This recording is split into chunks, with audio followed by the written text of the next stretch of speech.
Bonjour à tous, ici Maxime et bienvenue dans ce nouveau vidéo de Manger, Dormir Disney où je vous présente soit des hôtels, soit des restaurants du Walt Disney World Resort. Et justement, aujourd'hui, j'aimerais vous présenter une découverte de restaurant que j'ai faite lors de mon dernier voyage du côté de la Floride, le Plaza Ice Cream Parlor du parc de Magic Kingdom.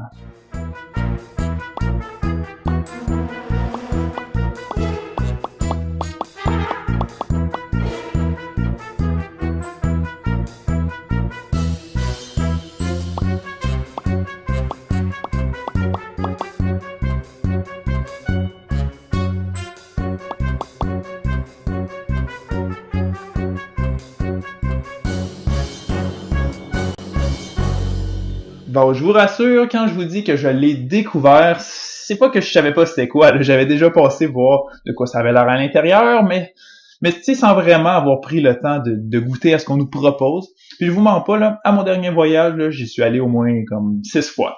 Donc, bon, ok, c'est sûr, mon voyage était aussi plus qu'un simple 2 semaines traditionnelles de vacances, mais quand même, je suis pas mal sûr que c'est le restaurant dont je suis allé le plus souvent, si on exclut ces 4-là.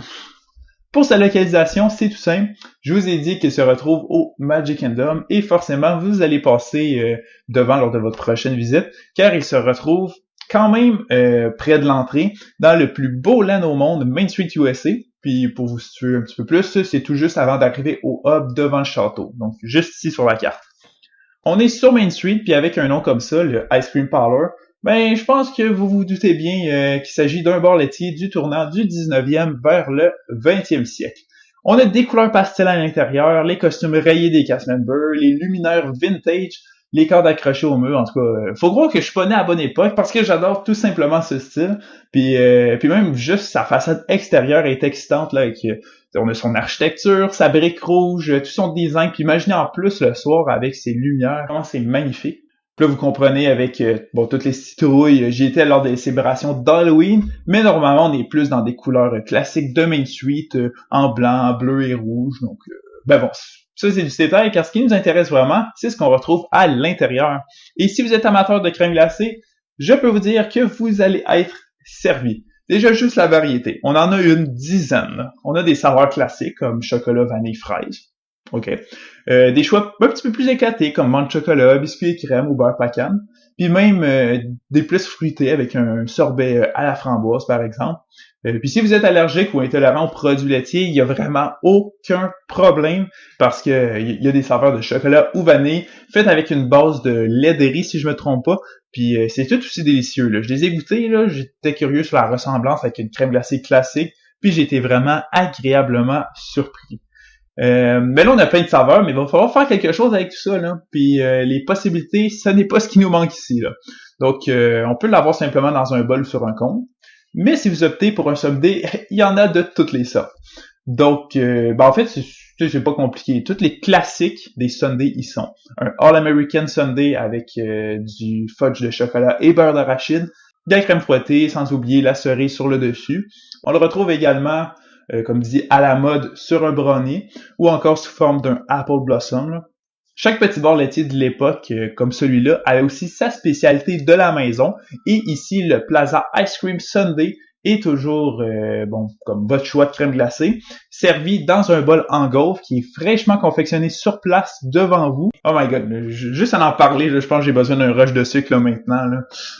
En tout cas, on va poursuivre. Puis en plus, ça, c'est même pas les plus gros sundaes. On a les Main Street Splits et Mini Sundaes qui se partagent facilement à deux. Et si ce que vous recherchez est une expérience sucrée encore plus ludique, il y a les Kitchen Sink de Mickey ou Minnie. Là-dedans, on retrouve de tout, mais vraiment pas mal tout ce qui est disponible dans le restaurant pour ajouter à vos crèmes glacées. Des sirops, du fudge, des sprinkles. Par contre, s'il faut faire attention, ce n'est pas du tout la même chose que le fameux Kitchen Sink du Beaches and Cream Soda Shop dans l'hôtel Beach Club. De toute manière, ça, vous êtes maintenant supposé le savoir parce que j'en ai déjà fait un vidéo. Si vous l'avez pas vu, n'hésitez pas à visiter la chaîne YouTube de Destination WDW pour retrouver, rapidement le vidéo. Mais non, ici, en fait, on parle plus d'une portion pour 2 ou 3 maximum, contrairement au grand Kitchen Sink du Beach Club où l'on peut être 6 dessus sans problème. Là. Mais là, je vous ai gardé le meilleur pour la fin, selon moi, car au Plaza Ice Cream Parlor, il y a aussi un Sundae du mois. Il va être affiché comme ça, là, sur une petite pancarte à côté des caisses, puis il y a des merveilles que vous allez retrouver là-dessus. Et j'exagère même pas, car c'est tout le temps comme des sundaes assez innovants qu'on retrouve. Bon, celui-là ici, par exemple, s'appelait le Monster Brownie, et c'était de la crème glacée en 2 brownies dans un bol de gaufre, avec d'autres crèmes glacées dessus, puis tout plein de toppings, là. C'est vraiment monstrueux, là. Mais j'en ai goûté plusieurs autres au courant des derniers mois, puis il y avait des choses vraiment intéressantes comme un sundae au beurre d'arachide avec un brownie au beurre de peanut, un coulis de chocolat et beurre d'arachide évidemment. En tout cas.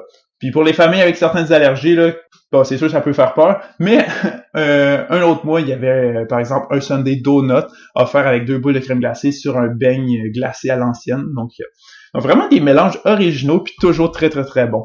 Bon là, je vous présente ça comme si ce restaurant était la perfection, mais je veux peser quand même le pour et le contre. Puis il y a un petit élément que je préfère vous avertir, parce que vous êtes à Magic Kingdom, avec les foules de Magic Kingdom. Puis quand on parle de crème glacée, je vous promets qu'il y a du monde, là. Il est facile d'atteindre 20, 25, 30 minutes d'attente à partir du moment où vous entrez dans la file jusqu'à ce que vous recevez votre commande. Alors si vous pensez comme vous prendre une petite coupe glacée à 5 minutes avant les feux d'artifice, il va falloir repenser votre stratégie, là. En fait, ce que je pense être le mieux, ce que je fais personnellement, j'évite le Ice Cream Parlor 30 minutes avant et après la parade, même chose pour les feux d'artifice. Puis même l'idéal que j'ai remarqué, c'est d'y aller en plein milieu d'une représentation du spectacle Mickey's Royal Friendship Fair en milieu d'après-midi. Mais le fait que le spectacle devant le château est représenté plusieurs fois par jour, la foule est dissoute, puis pendant le spectacle, bien, les visiteurs l'écoutent, donc ils sont pas en train de commander pendant ce temps-là. Donc si vous faites ça, en moins de 5 minutes, là, vous l'aurez votre crème glacée. Et même avec les tables à l'extérieur, on a une vue parfaite vers le château. Et si parfois ça a tendance à être plein, pensez à traverser la rue, là, peut-être qu'il y a plus de place disponible du côté du Casey's Corner. Mais si vous voulez savoir, moi, ce que je faisais, je m'avançais dans le hub, là, dans les espaces gazonnés, puis je profitais de la magnifique vue vers le château de ce royaume magique. En tout cas, si je vous ai convaincu à essayer ce restaurant, car je vous dis, c'est une merveille, vous allez pouvoir utiliser votre plan repas et tout ce qui est sur le menu peut être choisi avec un crédit collation, à l'exception des éviers aux couleurs de Mickey et Minnie et le banana split et le sundae de Minnie que je vous ai présenté plus tôt. Mais malgré ça, là, peu importe l'option choisie, je vous garantis que vous allez rentabiliser votre dining plan au maximum. Alors, c'est tout pour moi pour aujourd'hui. On se retrouve rapidement dans un nouvel épisode de Manger, Dormir, Disney. Pour la réservation et la prise en charge de votre prochain voyage vers une destination Disney ou Universal, n'hésitez pas à nous contacter, l'équipe de WD World. Vous pouvez remplir un formulaire de soumission sur notre site web ou me contacter au maxime@wdworld.com. Et pour passer avec Charles et Jean-Philippe, vous pouvez leur écrire au cboisvert@wdworld.com. Salut tout le monde, à la prochaine!